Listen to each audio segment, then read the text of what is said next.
नमस्कार मित्रों, हम व्याकरण के एक बहुत महत्वपूर्ण प्रकरण को पढ़ रहे थे और उस प्रकरण का नाम समास और समास के हमने कुछ भेद उदाहरणों सहित पढ़ लिए हैं और आपने भी उन भेदों को अच्छे से आत्मसात कर लिया होगा। बहुत सारे उदाहरण आपके समक्ष रखे थे। कर्मधारय समास आपने अच्छे से पढ़ लिया है। कर्मधारय समास से हम आगे की तरफ बढ़ते हैं और अगले समास की ओर बढ़ते हैं मित्रों। अगला समास जो है हमारा वो है द्विगु समास। बहुत अच्छा समास है और उदाहरण भी बहुत अच्छे हैं। देखिए हमारा समास नंबर चौथा है द्विगु समास।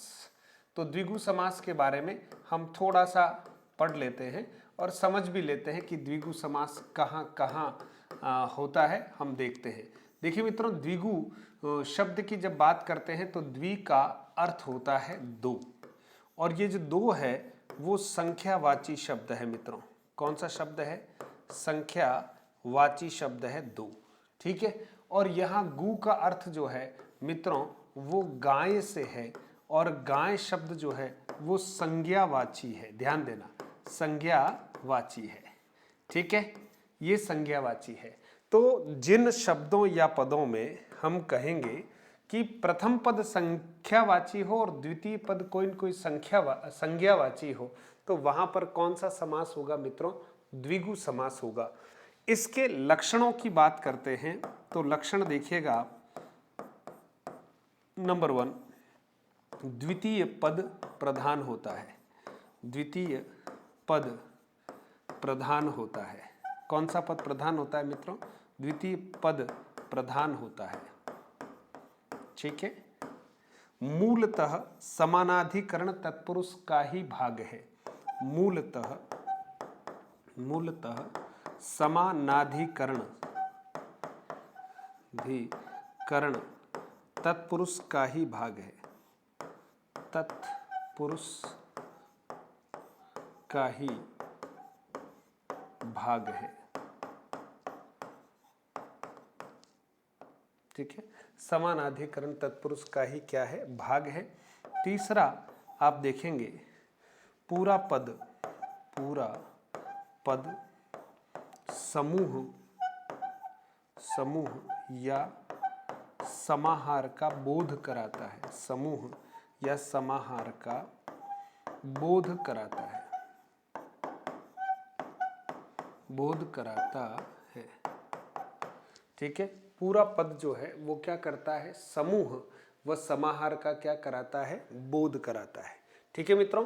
तो ये द्विगु समास है। फिर इसके बारे में एक बात बहुत महत्वपूर्ण है, वो हम लिखेंगे, ठीक है। द्विगु समास के बहुत से उदाहरण बहुव्रीहि के भी उदाहरण होंगे। बहुव्रीहि समास के भी उदाहरण होते हैं। समास के भी उदाहरण होते हैं। रण होते हैं, ठीक है। प्रश्न में जब दोनों ही विकल्प में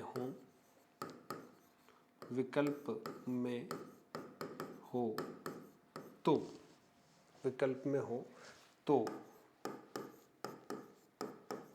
प्रश्नानुसार बहुव्रीहि को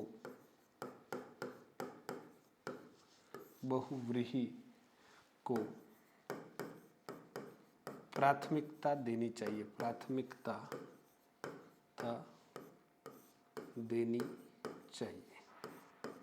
बहुव्रीहि को क्या देनी चाहिए? प्राथमिकता देनी चाहिए, ठीक है मित्रों। इसलिए ये बात पहले ही स्पष्ट कर दी है, कहीं पर भी आपको कंफ्यूज होने की आवश्यकता नहीं है।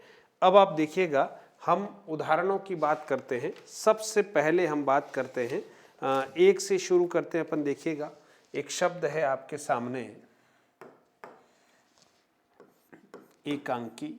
ध्यान देना, एकांकी, एक तंत्र, ठीक है, इकट्ठा, इकलौता, ठीक है, एक तरफा। उक्त शब्दों में आप देखेंगे कि प्रथम पद संख्यावाची है। प्रथम पद क्या है? संख्यावाची है। और इनका जब हमें विग्रह करना हो मित्रों, तो विग्रह कैसे करेंगे देखिएगा। विग्रह हम करेंगे एक अंक का, एक अंक का, है ना मित्रों। का लिखना पड़ेगा क्योंकि एकांकी शब्द पुल्लिंग है। फिर है एक तंत्र, एक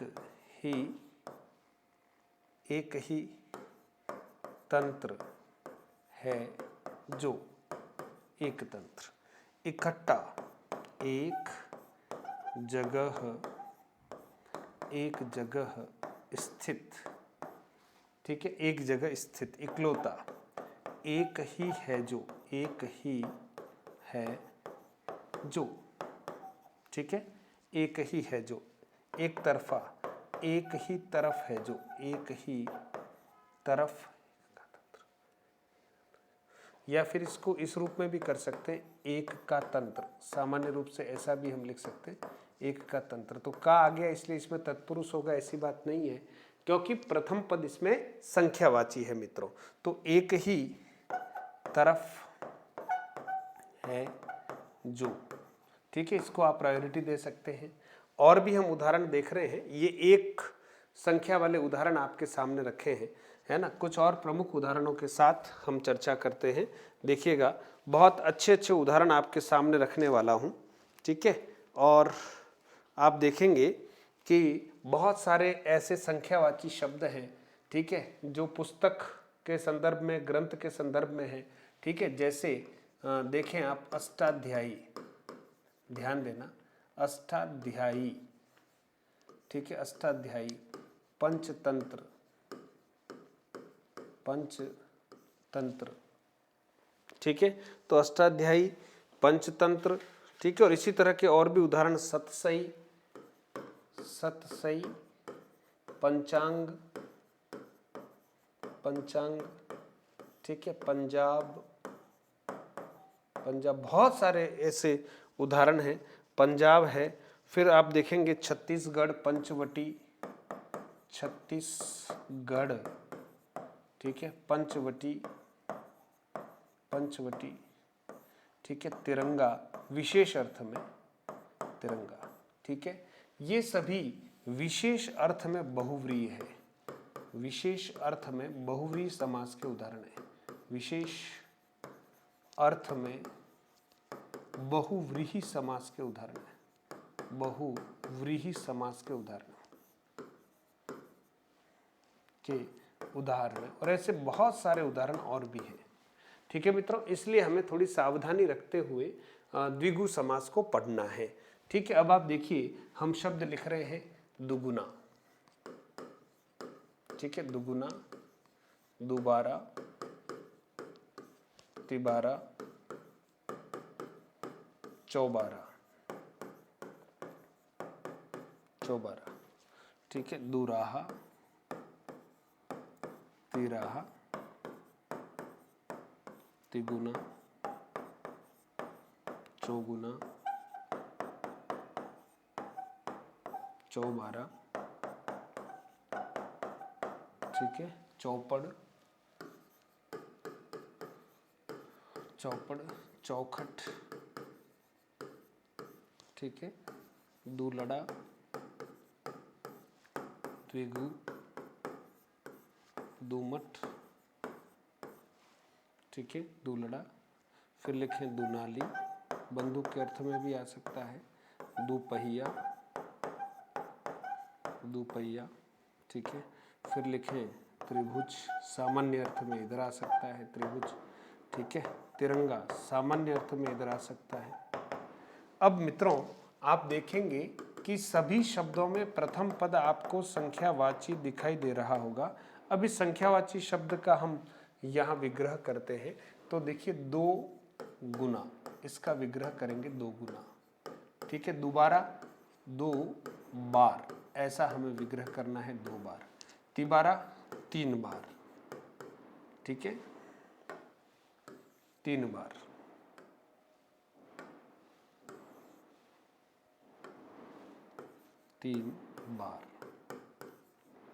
ठीक है, चौबारा 4 बार। दो राहों का समूह। ठीक है, यहां अपन लिख सकते हैं 3 बारों। बारों का अर्थ हुआ द्वार, बारों का समूह, ऐसा यहां लिख सकते हैं मित्रों। ठीक है, तिबारा का विग्रह कर सकते 3 बारों का समूह। इसी तरह से चौबारा जो है उसका 4 बारों का समूह। बारों का अर्थ द्वार हो जाएंगे, 4 बारों का समूह, ऐसा भी कर सकते हैं। समूह या समाहार में से कोई एक शब्द लिखेंगे। दोबारा के लिए 2 बारों का समूह, ऐसा हम लिख सकते हैं मित्रों, 2 बारों। ठीक है, बारों का अर्थ द्वारों का समूह, या कभी कभी 2 बारों वाला, 3 बारों वाला, 4 बारों वाला, ऐसा अगर विग्रह आए तब भी सही है। ठीक है, 2 राहों का समूह या 2 राहों का समाहार, दोनों में से एक शब्द लिखना है मित्रों, समाहार।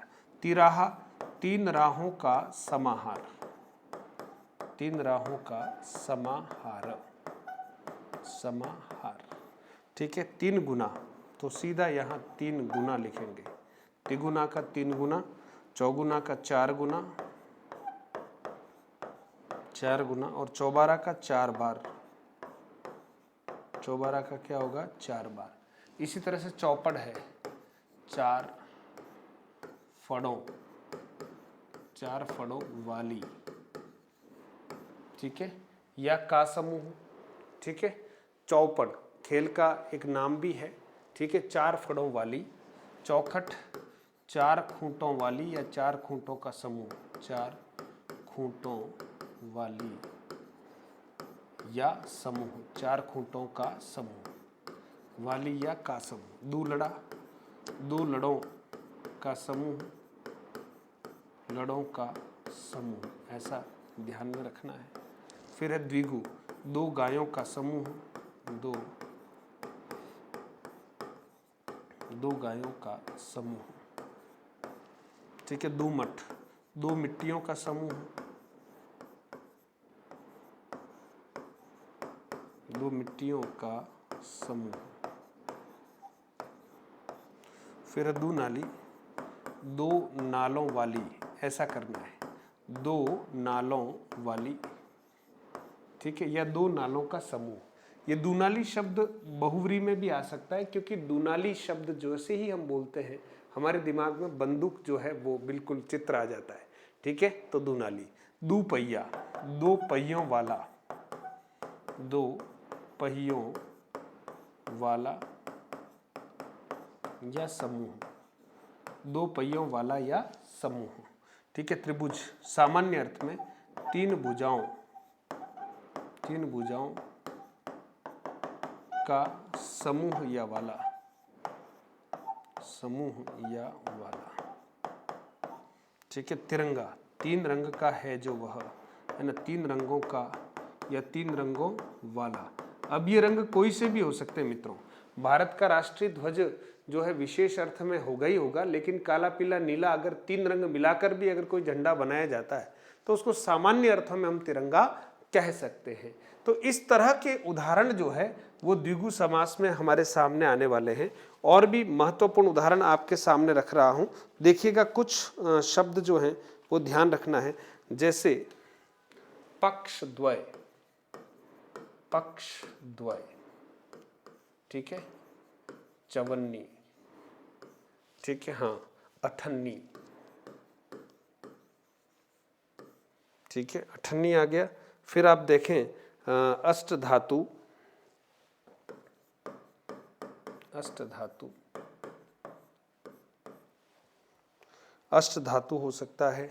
उसके बाद आप देखें त्रिकाल, सतरंग। ठीक है, सतरंग, सप्ताह, पंचपात्र, पंचरात्र, षड ऋतु, षड ऋतु। ठीक है, फिर लिखें द्विपट। ठीक है, दो मंजिला, द्विपट, दो मंजिला, दो मंजिला। ठीक है, फिर लिखें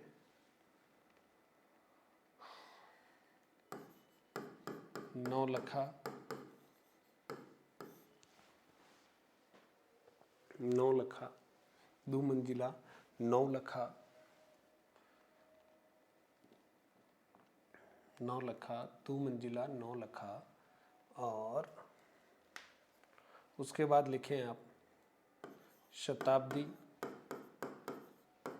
और सहस्त्राब्दी शब्द है, सहस्त्राब्दी। ठीक है मित्रों, अब आप देख सकते हैं कि ये सारे ही जो पद हैं वो संख्यावाची है। ठीक है, प्रथम पद संख्यावाची है, तो अब हम इनका विग्रह कर लेते हैं। देखिएगा, पक्ष द्वय, तो दो पक्षों का समाहार का समाहार, चार आनों का समाहार। ठीक है, अठन्नी, 8 आनों का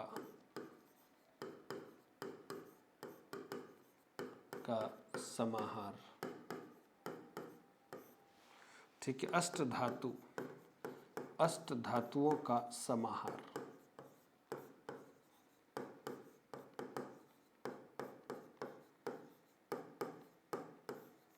ठीक है, अष्ट धातुओं का समाहार। त्रिकाल, 3 कालों का समाहार। ठीक है मित्रों, 3 कालों का समाहार। इसी तरह से देखिएगा, सतरंग है, 7 रंगों का समाहार, रंगों का समाहार। ठीक है, फिर देखिए सप्ताह, सप्त अहनों का समूह, सप्त अहनों, 7 दिनों का समूह है मित्रों, अहनों का समूह कह दो या समाहार कह दो। फिर है पंचपात्र, 5 पात्रों का समूह, 5 पात्रों का समूह। फिर है पंचरात्र, 5 रात्रियों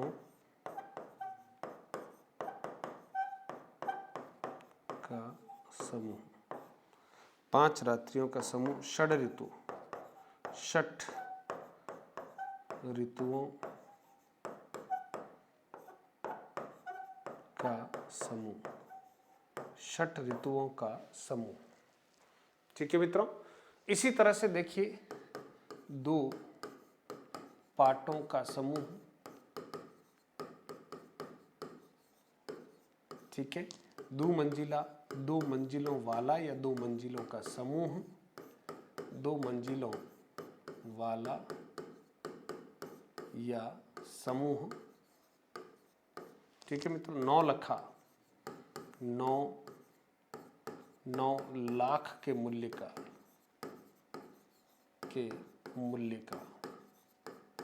फिर देखिए शताब्दी, शत अब्दों का समूह, शत यानी 100, अब्द यानी वर्ष, अब्दों का समूह। और इधर है सहस्त्राब्दी, सहस्त्र अब्दों का समूह, और सहस्त्र का अर्थ होता है 1000, सहस्त्र अब्दों का समूह। ठीक है मित्रों, तो ये जो है हमने कुछ प्रमुख उदाहरण लिखे हैं किसके, द्विगु समास के। द्विगु समास का प्रथम पद संख्यावाची होता है, द्वितीय पद संज्ञावाची होता है। ठीक है, और ये जो समास है वो वास्तव में देखा जाए तो तत्पुरुष का ही भेद है, जिसको समानाधिकरण तत्पुरुष के अंतर्गत गिना जा सकता है। इसके बहुत से उदाहरण, ठीक है, सामान्य अर्थ में द्विगु के ही माने जाते हैं, लेकिन विशेष अर्थ में वे बहुत सारे उदाहरण जो हैं वो किसके माने जाएंगे? बहुव्रीहि के।